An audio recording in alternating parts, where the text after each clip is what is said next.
Good afternoon and welcome to Lunchtime series, proudly powered by leadershipbydesign.co, where we aim to add value to people's lives. You can listen to us live every Wednesday and Thursday at lunchtime on ebizradio.com, where we talk everything leadership, coaching, and marketing. And you can listen to the Lunchtime series on all your major podcast channels today. So today we have a very interesting guest joining us, all the way from somewhere overseas. She's going to tell us now. She's a grieving mom who has found meaning for her loss through opening up conversations about grief, how it really works, and how we can support people experiencing it. She works with organizations and businesses to build the skills and protocols to better support people who are grieving and normalize grief as an expected and healthy part of our lives, which is such a good conversation because we generally don't do it. And she also grievers to chart with unique grief path. So she's a certified grief educator, transformational coach, and workshop leader. Suzanne Jabour, how are you, Suzanne?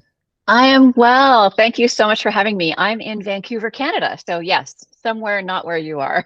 Yeah, so it's already we're recording South African time, kind of where the sun's going down, and you've just woken up, right? Exactly. Yep. So Suzanne, to kick it off, we hear about grief, and we experience grief. It's a given. But I think before we get into the nitty gritty, tell us about how you sort of got to this position, how you became sort of a grief educator, and why grief? Because I mean, there's so many things you could sort of do, and because I do believe it's an important one, but why for you? Why was this your choice? So this has become my mission after my most recent loss, which was my son, Ben. He died in September of 2020 at the age of 22.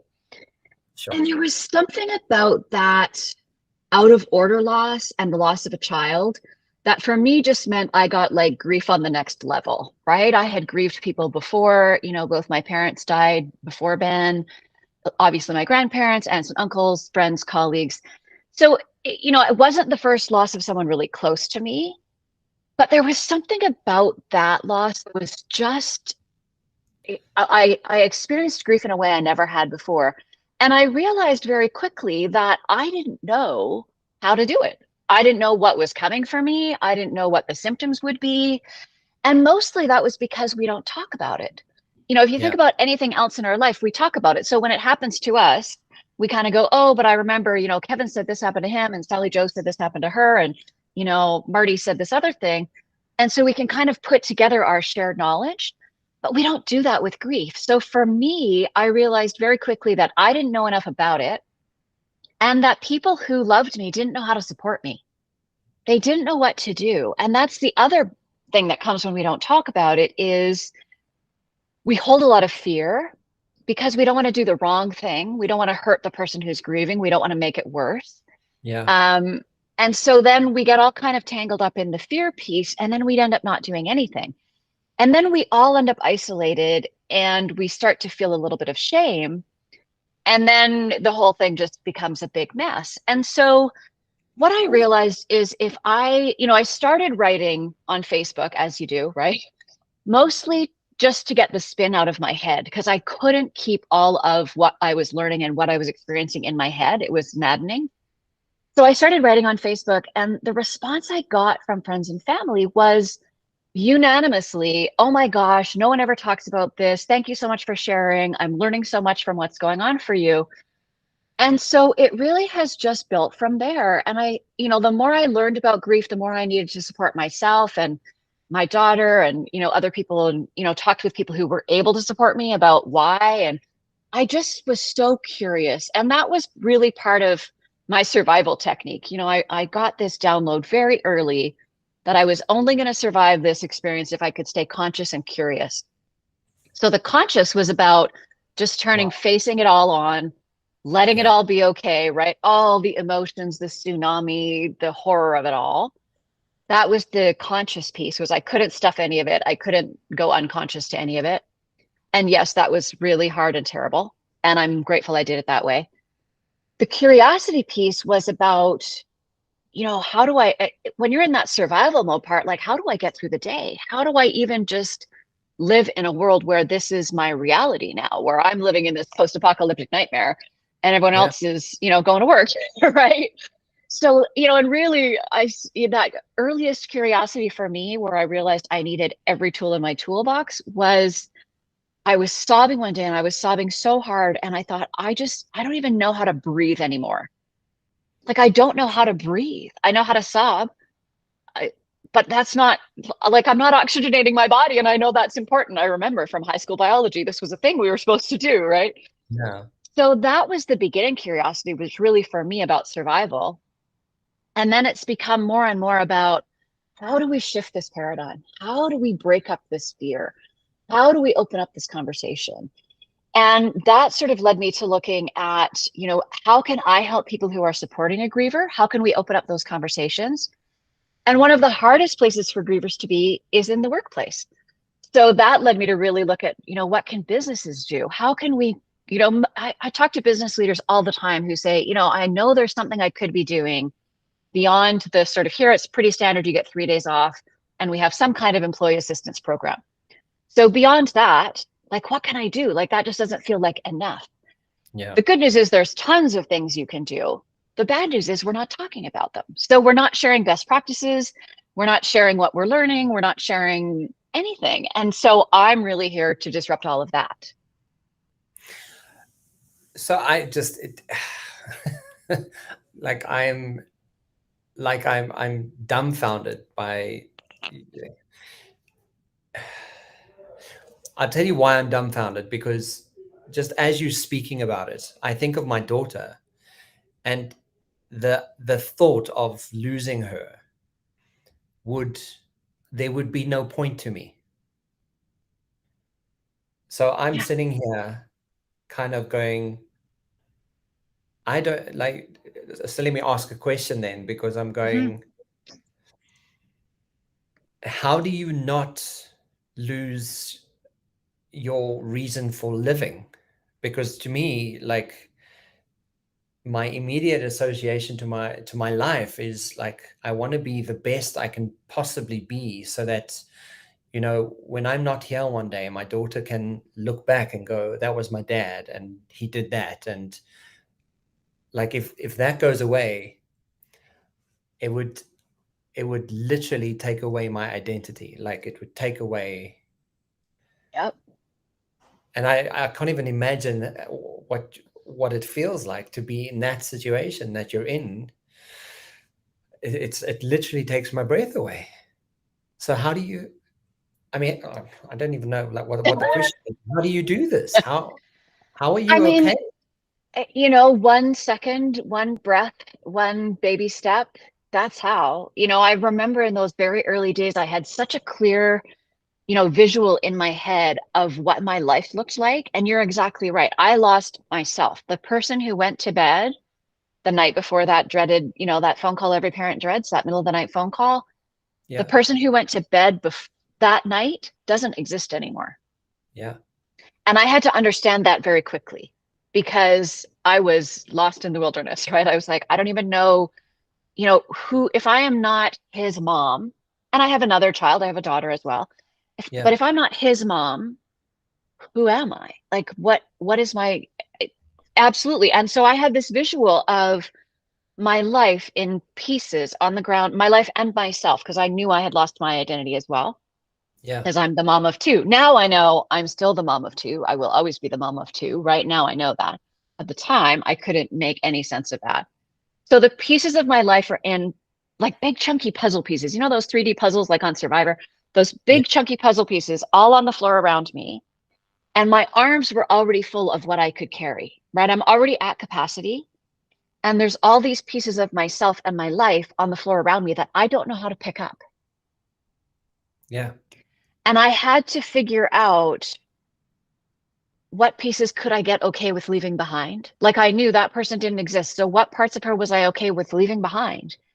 And what did I need to, and I stood still for a long time with that image, right? So, okay, but I'm not sure what I can pick up. I can't pick up anything else. So what can I leave behind? What do I put down and pick up something else? how do I reconstruct myself? Yeah. Because that was a big part of it. I had to reconstruct myself. Ben still lived with me. So I came Yeah. home to the place we lived together. Right? So Because of COVID, my daughter was living here too. But it is like as hard as it is to wrap your head around it, yeah. is as hard as it is to do. Because like everything your mind is taking you to is exactly what happens. It's horrifying. And I never, I think it's easier for me now to talk about. Obviously, time has passed. I've done a lot of healing work. I will continue to heal. I will continue to grieve. And I don't want to ever minimize for anyone who is closer to the loss of their person how absolutely horrifying it is. It's horrible. So people who see this may assume that you're either crazy or, or she didn't love him that much, because how are you so Right. okay? Right? Like, because we make the assumption that, like, you're supposed to be unhappy, you're supposed to be miserable and Mm-hmm. be dreary and useless, because Right. generally that's what would happen. You've lost that loss to that degree. I mean, that's what I would do. I would be completely useless. I would. So how do you reconcile that, and how does that conversation go down? Because it's not like you loved him less than you love your daughter. No. That's not, and I'm assuming that's not the case. No. But what do you say to people that go, but why are you so happy? Why are you so okay? It's so interesting that you asked that. The first time I was asked that was about 3 months ago, and I was so offended. I'm like, Yeah, someone asked, it was good. actually another podcast host that I was doing a pre-interview with, and she said, like, I don't quite know how to ask this, but you don't seem upset enough, or something like Yeah, that. And I was like, what do you mean? So here's how I would explain that. Because I made the radical decision to grieve out loud, to yeah, grieve every second. I mean, I'm grieving and functional because I will never not grieve him. I will yeah. grieve him for the rest of my life. So So, just on that point, so I yeah, think that's very important to recognize. yeah, You will never not grieve him. no, This will be a forever moment of grief. Okay. yeah. Yeah. So once I realized that, which was pretty early, I thought, like, I'm never, and all that languaging we use around grief, you're supposed to get over it or get through it or move on. All of that is so damaging because it implies we're going to leave our person behind us. Yeah. And I knew I didn't want to do that. I wasn't going to leave Ben behind. That's Yeah. preposterous. He's my child. I want him with me forever. I want him with me here, but that's now not the reality. So I will grieve him forever because I will love him forever. Yeah. And if that's true, then what? And that's where the curiosity kicked in, right? So Yeah. I'm going to grieve out loud. I'm going to feel the absolute horror of it. And I want to be very clear. In those early days, I was an absolute disaster. Yeah. I could barely speak in sentences. I didn't do my grocery shopping for about a year and a half. Like, I Yeah. was functional, not functional, right? And I remain functional, not functional. I got lost the other day. I've lived where I lived for over 45 years. And I got lost the other day. I was like, what the heck? Where am I? I thought, oh, I just use my GPS all the time. I use my calendar for everything. The night before I go to bed, I look at my calendar for the next day. I set an alarm for every single thing I have to do. So I have found tools to allow me to be functional while grieving. And I realized that if I was going to accept that I was going to grieve then forever, that I still had to live too. So I had to figure out how to do both. And I remember saying to my daughter in the very early days, we're going to become masters of holding paradox because Yeah. we can be so pleased that people are coming to visit us and are bringing us dinner and so devastated about why they are. Yeah. And you have to hold those things at the same time. So I can be grieving and on a mission at the same time. And I think because I chose to just radically accept it all, Hmm. everything that came at me, I allowed those feelings. And yes, they are 1,000% overwhelming. I love water metaphors. So the best description I can give people about what those earliest days are like Yeah. is it's like you're in the wave of the tsunami and you're underwater and you're just being spun around like a piece of driftwood. Yeah. And then I realized that I was actually a cork. I wasn't a piece of driftwood at all. I was a cork. So every once in a while, I would pop to the surface. I could gasp some air, you know, Mm. and then another wave would come and down I would go, and you're back spinning under the water. And then Yeah. eventually, I'm most of the time on top of the water. I may be kind of in a rowboat. I'm a terrible rower. Can't row a rowboat to save my life. So I can't get anywhere purposefully, but at least most of the time I can breathe, right? And then you kind of realize, okay, I think I can actually sort of steer this boat. I can sort of go where I want to go. And you just gain more capacity over time. Baby steps at a time. There's no leaping. There's no leaps of progress. It's all baby steps at a time. And you have to slowly rebuild your life. Because I also knew, this awful thing happened. This like unfathomably terrible thing happened. Yeah. And I wasn't going to let it be for nothing. I wasn't going to let it be for nothing. So what did I have to do to have Yes. that also be true? And I'm so glad that you're saying that, because I think we, just knowing from people who have lost, especially children, it does sometimes, it seems like like what's the point of me being here then? Mm-hmm. Right? And they go down that narrative, and they don't live life as much as they could.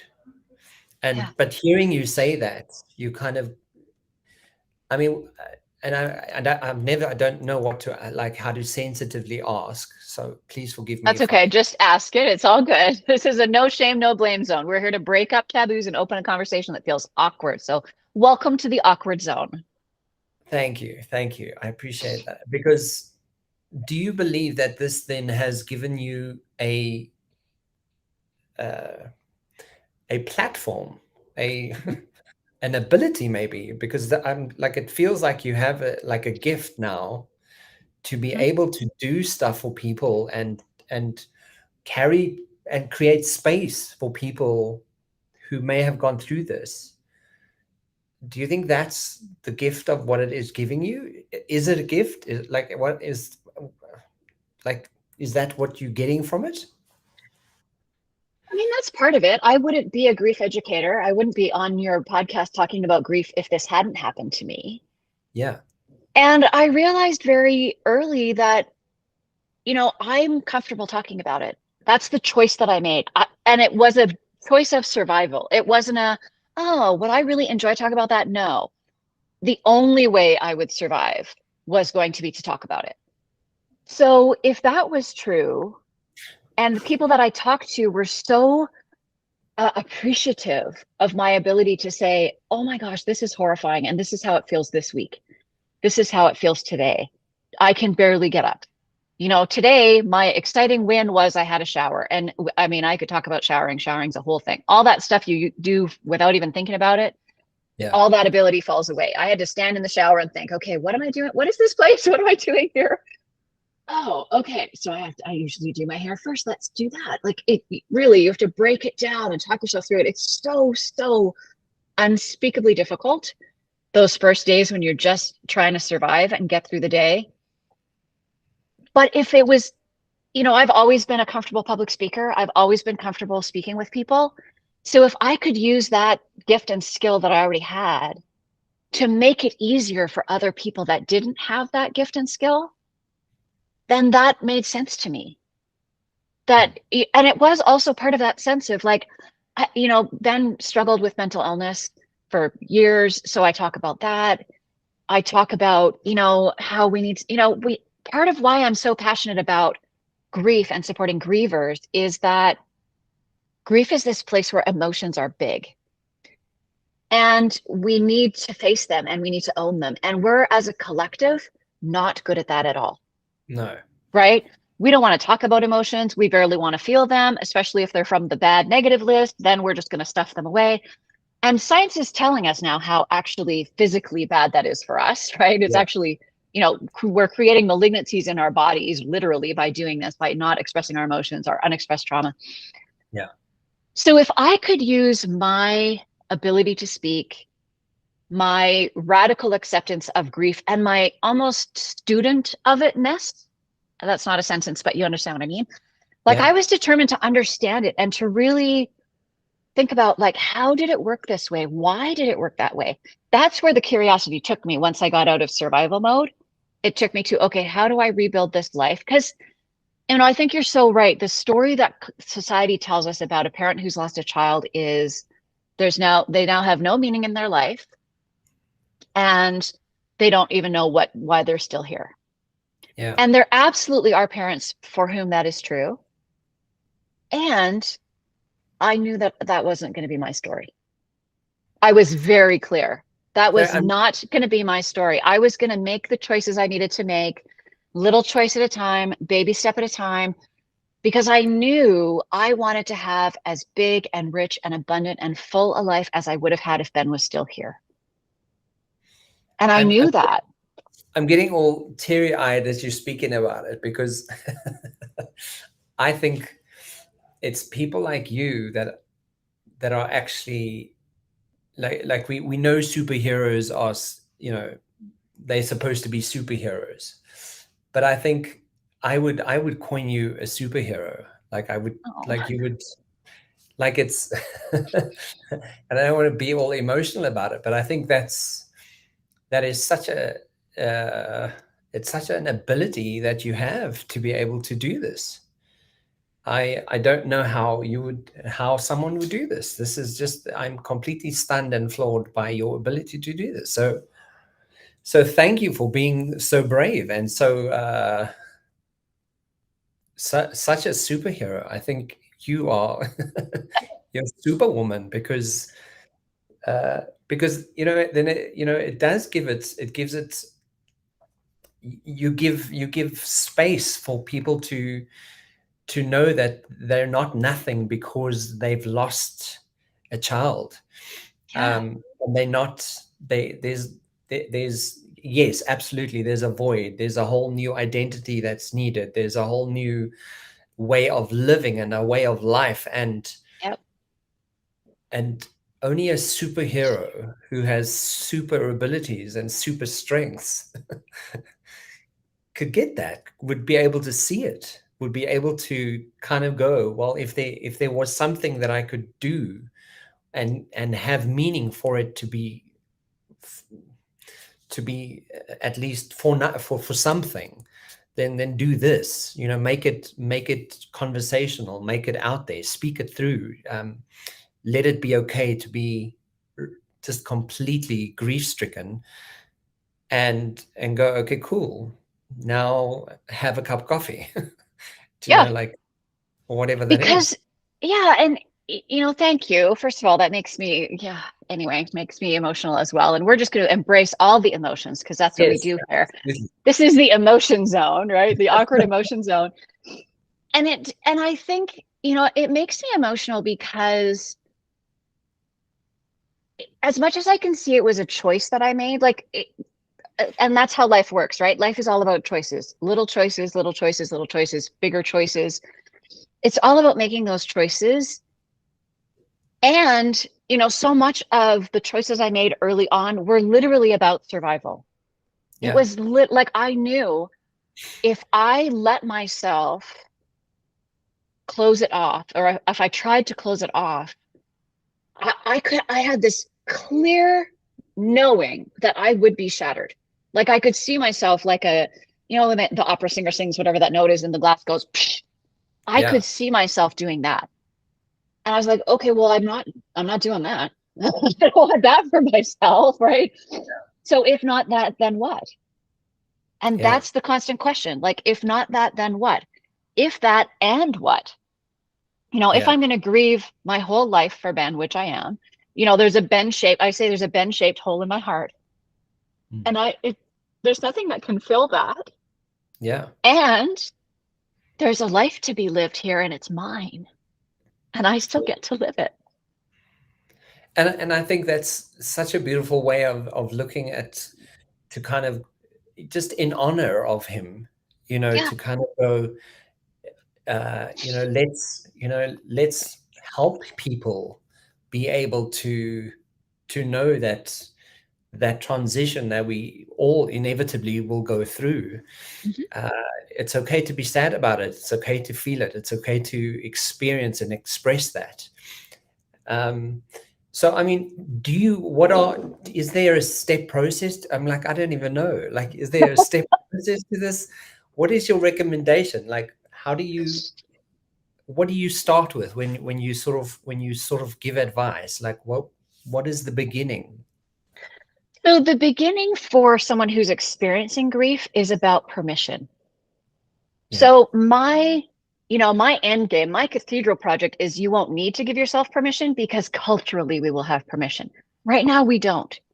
So Yeah. we have to give ourselves that permission to feel it, to experience it, to embrace it, for it to take as long as it has to.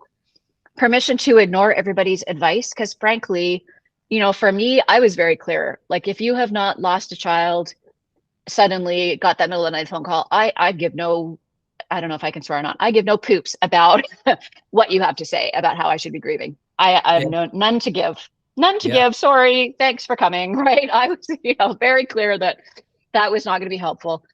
Yeah. We have to give ourselves permission to find our way, because for each of us, it's unique. And each time we grieve, it's unique. That was the thing that really hit me this time, because I felt like, my dad died when I was in my 30s, and we had he was diagnosed with cancer. We had a few months with him, and then he died. My mom died when I was in my 40s. That was a different experience, shorter timeline, just a different experience. And I felt like I grieved them, like my grief experience with them was quite similar, even though it's different when it's the second parent. I don't know if you still have both of your parents, but No. there's Yeah. there's something about losing that second one when you realize like you're an orphan and there's like no one that has to take you in, right? There's no one that like has this obligation. So Yeah. there was that layer to it, right?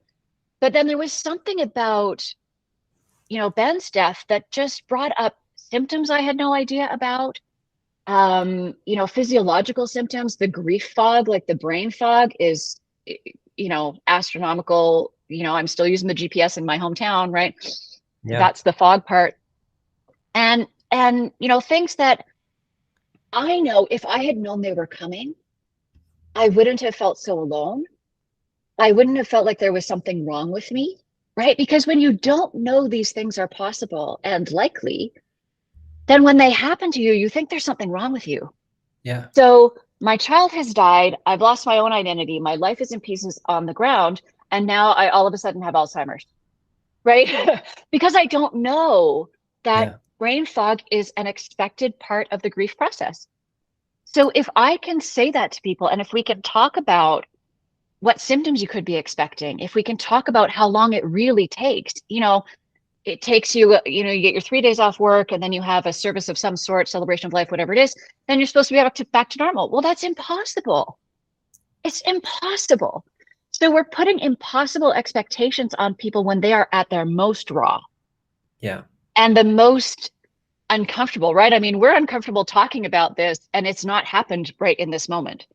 Mm. For someone who it's happened right in this moment, the emotions are overwhelming.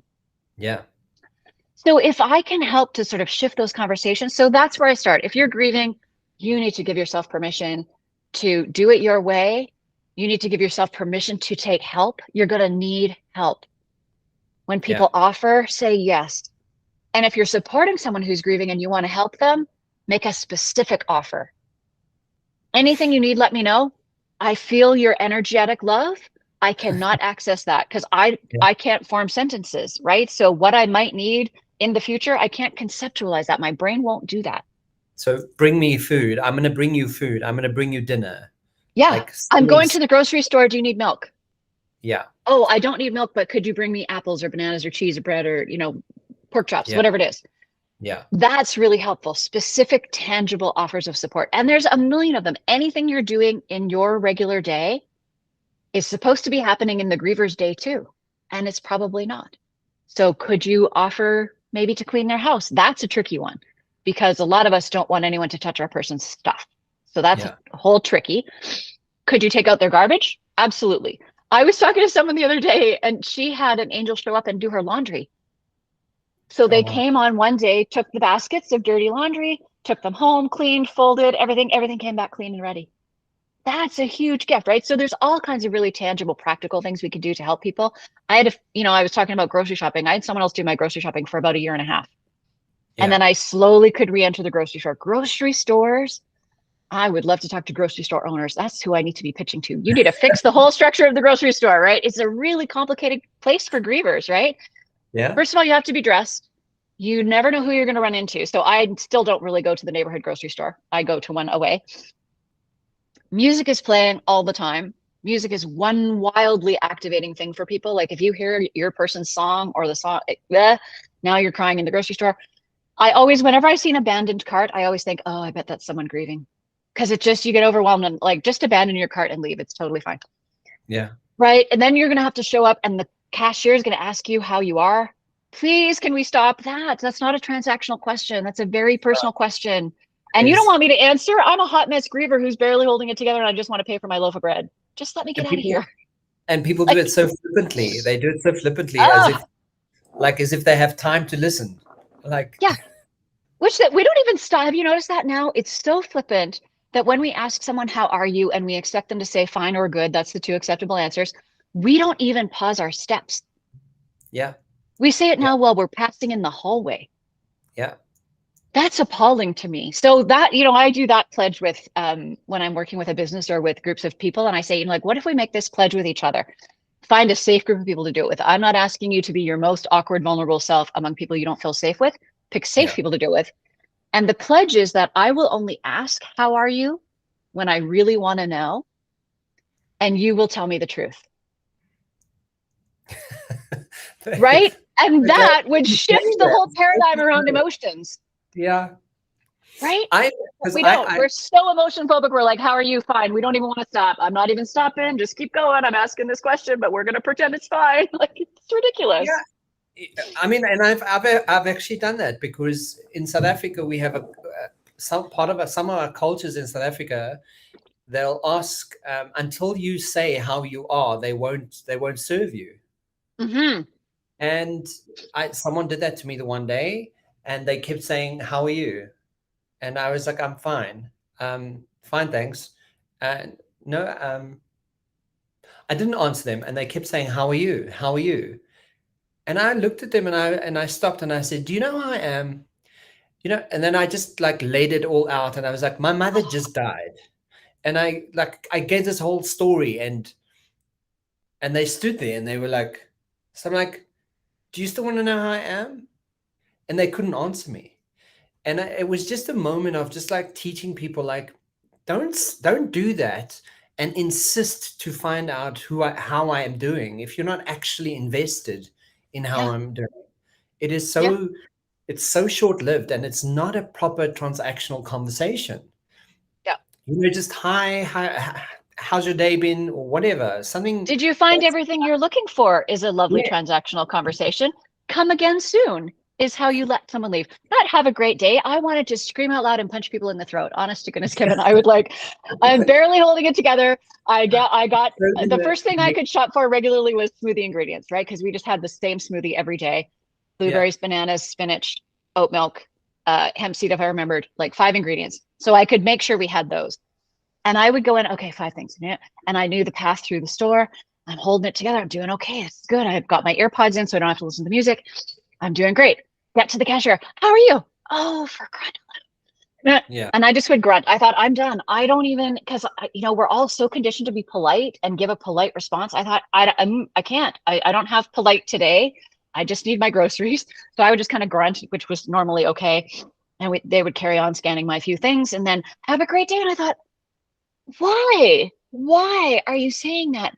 And then one day I was at a coffee shop and the barista said, I hope you have a good day. And just adding those 2 words shifted the whole dynamic of that, right? Because I hope I do too. I know I'm probably not going to, but I hope so, right? We can all live in hope, right? I hope the day, at that point I was like, I hope the day is bearable. Like, I hope I can get through it. yeah. But that just adding that that little nuance made such a difference to me. And I know all of these things hit people differently. not every griever is having the same experience out in the world. We're all, there's 8 billion of us now having 8 billion different experiences. And if we're grieving more than one person, we're now having, 16 billion experiences. But there are some really common things and common ways we interact with each other that just, I look at it from a griever's perspective. And I am also really clear that, especially in those early days when I was struggling so much, that in a way I was getting a glimpse into what poor mental wellness is like, into what it must be like, or might be like, because there's no must about it, but might be like for someone who was struggling with mental illness. And the difference for me is I knew it was about grief and that it would change over time. But what if your belief was that that was forever? Yeah. Right? Then how does this, like when we go out in the world and we have to interact with each other, we need to be more careful. We need to be more loving. We need to be more thoughtful. Yeah. We clearly should have more of these conversations and have you back for more, because there's so much to talk about. But if you could sort of end off today's conversation of, part of building that awareness, what can people do, from a business perspective, from a personal perspective, have that permission for yourself. That's a really good starting point. And what can businesses do? What could leaders do? What could people do to make it a little bit easier for people to grieve and to be okay, to create space for them? There's some really specific things that businesses and leaders can do, and it starts with their own emotional intelligence and vulnerability. And I know that that's not a place that lots of business leaders want to start. So if you don't want to start there, we can start somewhere else. But you need that foundation, because as we experience today, like if we're going to show up for each other in the most raw moments, it's raw for me because it's real. It's raw for you because you're imagining. We have to be comfortable with the emotions that come up. We have to be okay with, well, now my emotions are leaking out of my eyes. And that's okay. Emotions do that sometimes, the good ones and the not as good ones. Yeah. So that sense of like your own emotional intelligence and vulnerability, I think as leaders, we need to be really honest with ourselves about how we model that for our teams and how we model that for our staff. I read a brilliant article, I'm pretty sure it was in Harvard Business Review, that was talking about how staff actually responds better to leaders that they perceive as being more honest and vulnerable. And we need to model, grieving ourselves at work. If you're a leader who has experienced a loss, then you get an opportunity to model that and to model what's acceptable. And if what you're modeling is you get your 3 days off and then you show up and it's nose to the grindstone and you just keep going, you're modeling an unhealthy response. So how do we model a healthy response? So we need to start with being honest about how good we are with emotional intelligence and vulnerability and upping those skills if we're not very good. And I want to be really clear, these are all skills and tools and mindsets we can develop. I don't know if we came in this world knowing how to support each other. We probably did. But by the time we were enculturated by our society that tells us how to tamp everything down and just be, wildly individualistic and be a go-getter and all that stuff, we've lost it along the way. So we need to relearn them together. So that's the first starting point. And then when I'm working with a business, we talk about, what are some of the things you can say? How do you get in that mindset where you just speak vulnerably from the heart and you say something that's specifically from you to that specific person? I wish I'd come up with the magic one size fits all phrase. There isn't one, because there's no one size fits all grief. So every time you talk to someone, it's going to be different. Then we talk about really tangible things generally we can do to support people. And then if you're looking at supporting staff, there's really easy things to put in place that helps scaffold for them. So we're just creating this temporary scaffolding around them that gives them extra support. We just think that building paradigm, that building model, right? We're just going to scaffold a little bit while we do some renovations. Is all we're doing. Yeah. Because most people need to be at work. Financially, they need to be at work. Most of us can't just take, I couldn't take 2 years off my job to, get out of that early days phase. So we need to be at work. And for a lot of people, work is a respite from their grief. It's a place they get to practice and test interacting with like the real world, like with people who are living a normal life. And we know everyone has a burden. I'm not trying to minimize what anyone else is going through. Yeah. But what appears to be kind of the normal world going on without you, which is a really, almost universal griever experience. Like I'm still in this post-apocalyptic nightmare and you're all living your lives. Yeah.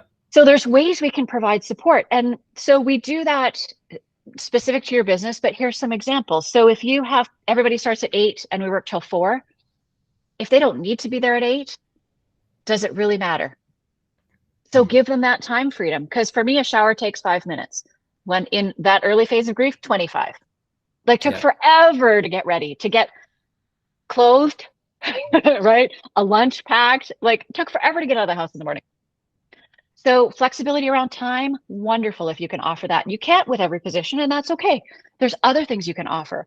What about shared calendars, right? Where deadlines, meetings, doables are all on this shared calendar. It's so easy with technology to do all these things, and we're not all doing them.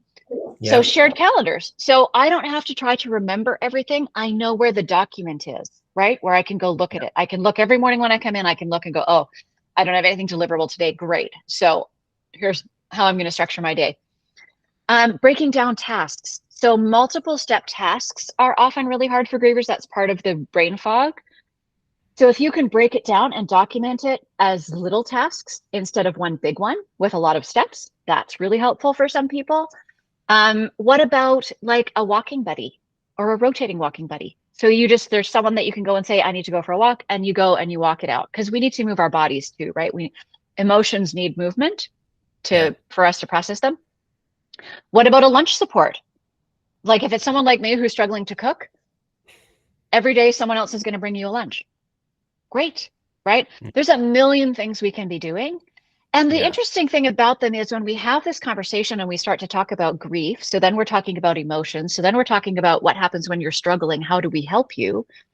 We're also signaling to the whole team that it's okay to show up as your whole self.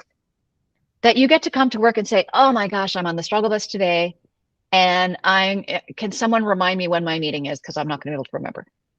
Yeah. Absolutely. So we're creating a culture where it's okay to actually be human at work, which is for most of us what we want. Yeah. Right? We're creating a culture where we support each other, where we acknowledge and accept that people are going to struggle at times. It's going to be grief. We're all going to face grief. Right now, I argue that we are all in grief, whether we're acknowledging it or not. We've all had massive losses over the past few years that we're not grieving very appropriately or at all. So, we can talk about that. We can have conversations. I can facilitate a conversation with the team about, how do we express our emotions at work? What feels safe? Does this feel like a safe place? Like, leaders need to know if people feel safe or not. So that's really important. The other thing I talk about all the time, and this was my daughter's, when I said to her, okay, when you're at work, like what would have been the most helpful thing? Her thing that she always wants me to say is a quiet place you can go when you're overwhelmed that isn't the bathroom. Because I don't know if men do it, but women cry in the bathroom. There is nothing dignified about feeling all your emotions in a bathroom stall. So can we have a quiet space? And I know for a lot of places, space is tight and who knows, but maybe you have a corner where there's a chair in the corner and you just know if someone's on like the quiet chair, it's not the timeout chair, right? It's the quiet, and you just know I'm there because I'm in overwhelm. I just need a few minutes. I don't need attention. I don't need anyone to come and fix it. I just need a second and then I'll be back. Right? Yeah. We do that for kids in daycares and kindergartens and preschools. We teach them that's how you regulate emotions. You go have a quiet moment, you get yourself together, then you come back. And then we think as adults, we don't need that anymore. But of course we do. If we're going to accept our emotions and we're going to feel them all, sometimes they're going to be overwhelming. And that's okay. Let's normalize that. So there's lots we can do. So because we're running out of time, but if you could share like your last sentiments for today's conversation. I mean, I'm just blown away by your it's just so profound, and I absolutely honor you, and I look up to you, because I don't know how I would cope. So being so brave to be able to share the story as well as you do, and rise above it, and still give it meaning, and still grieve, and still help. And you've created so much space in your world, even with the hole in your heart. What would you leave people with today? The most important thing to understand is that grief is normal. It's normal. It's a normal response to something terrible that happens. And sometimes it's a normal response to a change that's good, right? Every change brings loss. And if we're going to have loss, we have grief. So grief is such a big part of our lives that we're not talking about. And so if you haven't lost a person recently and you're not in active grief about a person, I love for people to look at all the little losses. Let's practice there, right? I'm not a good first assignment. A grieving mom who's grieving out loud, I am not a good first assignment for someone to support. But how could you show up to support someone who's had a smaller loss, who's maybe, did a job interview for a job they really wanted and they didn't get it? That's a loss that needs to be grieved. But we don't say, oh my gosh, that's so crappy. I wish you'd gotten that. I could see how much you were excited about it and what a difference it would have made. And I'm so upset and so sad for you that happened. We don't. We say, oh, well, what are you applying for next? Have you got another one? When's your other interviews? We just want to keep going with the going. What if we slowed down and allowed the losses to be processed? Because if we don't process them, they pile up. And grief is patient and it will wait for you. So do it at the time. Do it at the time. Let it be okay. Even though it's horrible, the horrible has to be okay. The awkwardness, we need to get comfortable. We need to get comfortable with being awkward. We need to be comfortable with discomfort. It's the only way. Because if we can, if we will, there's so much connection there. There's so much love in the way we show up for each other. And we can put that fear aside and embrace love instead. That's world changing. That's world changing. There we go. Suzanne Jabour, she's a grief educator, guys, and she is a transformational coach and a workshop leader. Suzanne, that was probably the best conversation I've had for a very long time. Oh, thank you. Thank you. It was wonderful. And I'm going to tell you why it was so good, Kevin. It was so good because you embraced the discomfort and the vulnerability right at the beginning. I did. Yeah. So yay, that's a step, right? We're taking steps one at a time. And we didn't even prepare. We didn't prep for this. This was a complete ad hoc kind of like, let's just talk. And it was a brilliant conversation. Thank you for being a superhero to the world and to so many people, because I think it's people that to me is a superhero, being able to rise above something that could so easily have made you something else and turned you into something else. Ben has the best mom in the world. It's just like, wow. Thank you. So thank you for sharing this, and thank you for being on the show. And if I've got all your details, so guys, if you wanna chat to Suzanne, I mean, just check in the links below. Or go to a website and an email address, and you can chat to her. And I'm sure, I mean, obviously you can do this online. You can have these conversations online. You can do workshops online. So I do it all online from the comfort of my dining room. Yep. Which is great. We all need to be doing it. So here I am. So you should actually change your name to Suzanne the Superhero. Oh, thank you, Kevin. I think it should be a slogan. So thank you for this. I really appreciate it. And thank you for your time. It was fantastic. You're so welcome.